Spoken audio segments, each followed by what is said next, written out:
Hello guys, আসসালামু আলাইকুম সবাইকে।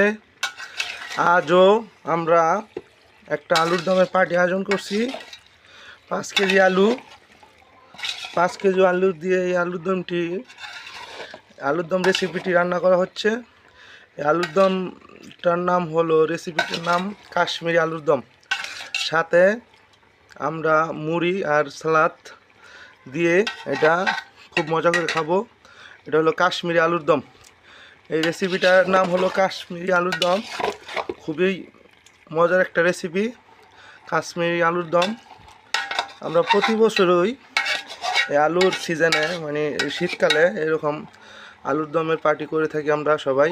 আমরা 4-5 জন বা 10 জন মিলে একটা পার্টি করি, আলুর দমের পার্টি করি। তারপর সবাই মিলে এই আলুর দম রান্না করে মুড়ি দিয়ে মজা করে সবাই এই আলুর দম খাই। দেখুন, প্রায় হয়ে যাচ্ছে আলুরদম, কাশ্মীরি আলুরদমটা। আপনারা দেখুন এই কাশ্মীরি আলুরদম রেসিপিটা দেখুন। এই রেসিপিটা আমি নিজে রান্না করছি। এখানে অনেক রকমের মশলা ব্যবহার করা হচ্ছে। দেখেন এই কাশ্মীরি আলুরদম।